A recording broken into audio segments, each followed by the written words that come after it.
ప్రజా సమస్యలపై CPML Vinod Mishra organising కార్యదర్శి కొసిరెడ్డి గణేశ్వరరావు ఆధ్వర్యంలో కాకినాడ జిల్లా ఏలేశ్వరం మండల తహసీల్దార్ కార్యాలయం వద్ద మహాధర్నా నిర్వహించారు. స్థానిక బాలాజీ చౌక్ సెంటర్లో నిరసన చేపట్టి అక్కడి నుండి తహసీల్దార్ కార్యాలయం వరకు నిరసన చేపడుతూ భారీ ర్యాలీగా వెళ్లి డిప్యూటీ తహసీల్దార్కి వినతి పత్రం అందజేశారు. ఈ సందర్భంగా కొసిరెడ్డి గణేశ్వరరావు మీడియాతో మాట్లాడుతూ ఏలేశ్వరం మండలంలో పరిమితడక జె అన్నవరం, తిరుమాలి, అడ్డతీగల మండలం కొత్తూరుపాడులో గిరిజన దళిత పేదలకు చెందవలసిన భూములు భూస్వాముల ఆక్రమణలో ఉన్నాయని పలుమార్లు అధికారులకు విన్నవించుకున్నా పట్టించుకోవడం లేదని, అధికారులు వెంటనే స్పందించి గిరిజనులకి దళితులకి న్యాయం చేయని పక్షంలో ఉద్యమం తీవ్రతరం చేస్తామని హెచ్చరించారు. ఈ కార్యక్రమంలో సోమల కుశల, నాగులపల్లి అర్జునుడు, గండేటి నాగమణి, గుమ్మడి పాదాలమ్మ, దొమ్మేటి లక్ష్మి, పారేపల్లి అజ్జమ్మ, మసరపు రాజారావు, తీగల రాజారావు, వల్లి కొండయ్య, కందుల క్రాంతి కుమార్, బొమ్మి అప్పన్న, ఎం రాజబ్బాయి, కందుల ప్రసాద్ తదితరులు పాల్గొన్నారు. పేరు Kosireddy Ganeswararao, CPIML Vinod Mishra organizing committee కార్యదర్శిని. వేళ ఏలేశ్వరంలో ఆర్టీసీ కాంప్లెక్స్ నుండి ర్యాలీగా బయలుదేరి అలాగే బాలాజీ చౌక్ సెంటర్లో నిరసన కార్యక్రమం నిర్వహించి ఏలేశ్వరం మండల తహసీల్దార్ కార్యాలయం వద్ద మహాధర్నా నిర్వహించడం జరిగింది. ఈ మహాధర్నా ప్రధాన ఉద్దేశం ఏంటంటే ఏలేశ్వరం మండలంలో 4 ప్రధానమైనటువంటి ప్రజా సమస్యలైనటువంటి డిమాండ్స్ ఏమైతే ఉన్నాయో అనేక సార్లు మండల తహసీల్దార్ వారికి, ఆర్డీఓ గారికి, కలెక్టర్ గారికి వీళ్ళందరికీ మాకు ఈ యొక్క అధికారుల నుంచి పరిష్కారం.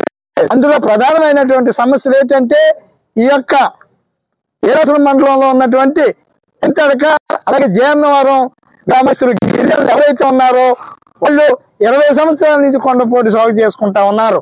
ఆ కొండపోటు భూమి అడ్డతీగల మండల పరిధిలో అది రాజవమ్మింగ్ రేంజ్ పరిధి అది అయిపోయి ఉంటే ఆ గ్రామ సభ తీర్మానం కూడా జరుగుంటే అక్కడ 2 ఎమ్మెల్యేలు వైఎస్ఆర్ పార్టీ ఎమ్మెల్యేలు ఇద్దరు కూడా పెట్టేసారు తప్ప ఎంతవరకు ఇవ్వలేదు. ఈ మధ్య కాలంలో గ్రామ సభ జరిగింది.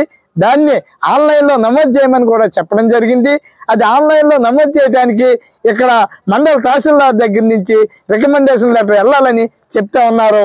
తక్షణం ఆ సమస్యని ఈ యొక్క అధికారులు నిర్వహించకపోతే మేము అంచెలుగా ఉద్యమాన్ని తీవ్రతం చేసి వంట వార్పు కూడా ఈ మండల తహసీల్దార్ కార్యాలయం వద్ద నిర్వహిస్తామని చెప్తా ఉన్నాం. ఎందుకంటే ఒక పక్క రైతు భరోసా కూడా 5 సంవత్సరాల నుంచి ఈ యొక్క గిరిజనులకు పడ్డలేదు. ఇది చాలా అన్యాయం అని చెప్తా ఉన్నాం.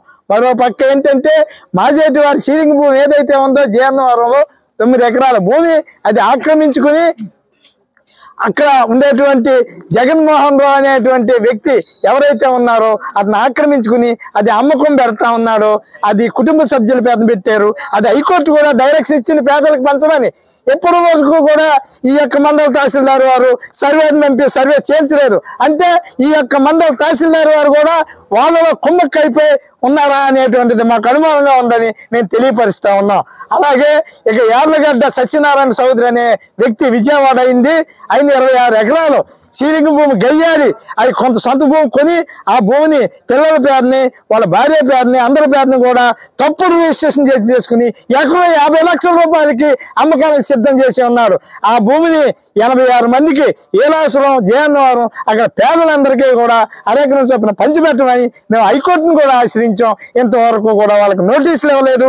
ఎంఆర్ఓ గారు ఇక్కడ ఎంఆర్ఓ ఆఫీస్ ఉందా లేదా అని మాకు డౌట్ వేస్తూ ఉంది. ఎందుకంటే మేము పెట్టిన ప్రతి పిటిషన్కి వాళ్ళకి నోటీసు పంపి మాకు ఎండార్స్మెంట్ ఇవ్వాల్సినటువంటి పరిస్థితి ఈ ఎంఆర్ఓలకు ఉంది. కానీ ఆ పని ఎందుకు చేయడం లేదు ఈ మండల అధికారులు? అంటే ఈ యొక్క భూస్వామి అధికారులతో కుమ్మక్కైపోతున్నారా? అసలు ఏంటి మాకు అర్థం కావటం లేదు.